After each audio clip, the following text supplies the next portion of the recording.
Welcome to A1 media Telugu. ప్రభుత్వ జీతాలు తీసుకుంటూ ప్రైవేట్ కోచింగ్ వ్యాపారం చేస్తున్న ఉపాధ్యాయులపై కఠిన చర్యలు తీసుకోవాలని ఏఐఎస్ఏ జిల్లా కార్యదర్శి అనిల్ డిమాండ్ చేశారు. వైఎస్సార్ కడప జిల్లా పోరుమామిళ్లలో ఎంఈఓ కార్యాలయంలో వినతిపత్రం సమర్పించిన ఆయన సంకల్ప coaching, IIT academy, Sainik Navodaya RMS coaching పేర్లతో కొందరు ప్రభుత్వ ఉపాధ్యాయులు కోచింగ్ సెంటర్లు నిర్వహిస్తూ విద్యను వ్యాపారంగా మార్చుతున్నారని ఆరోపించారు. ప్రభుత్వ పాఠశాలల్లో ఉచితంగా అందాల్సిన నాణ్యమైన విద్యను భారీ ఫీజులతో అమ్ముకోవడం విద్యావ్యవస్థకు మచ్చ అని మండిపడ్డారు.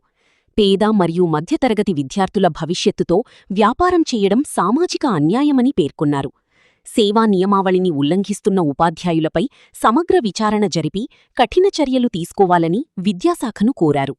త్వరలోని డీఈఓకి పూర్తి ఆధారాలతో ఫిర్యాదు చేస్తామని అనిల్ స్పష్టం చేశారు.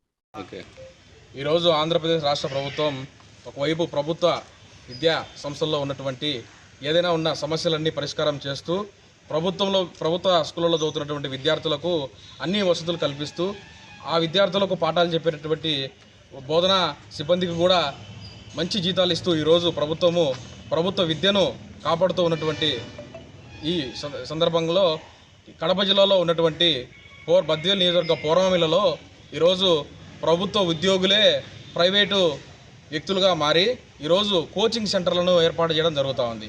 అయితే ప్రభుత్వం ఇచ్చేటటువంటి జీతం వాళ్లకు సరిపోనట్టుందేమో పాపం.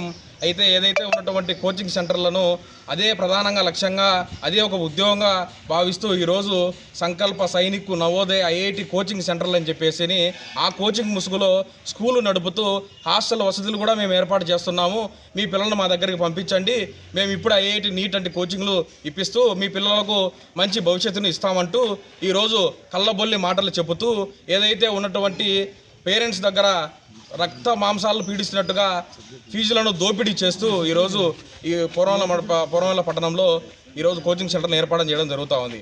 ఒకవైపు ప్రభుత్వం నుంచి ఎటువంటి పర్మిషన్లు కానీ లేదా ఇక్కడ ఉన్నటువంటి మండల ఎడ్యుకేషన్ ఆఫీసర్ దగ్గర నుంచి కానీ లేదా ఇక్కడ ఉన్నటువంటి మండల రెవెన్యూ ఆఫీసర్ దగ్గర నుంచి కానీ ఎటువంటి పర్మిషన్లు లేకపోయినా కానీ యథేచ్ఛగా మమ్మల్ని ఎవరు అడిగేది, మమ్మల్ని ఏం చేస్తారనేటువంటి చందంగా ఈరోజు ఈ పూర్వమిల్ల పట్టణంలో ప్రభుత్వ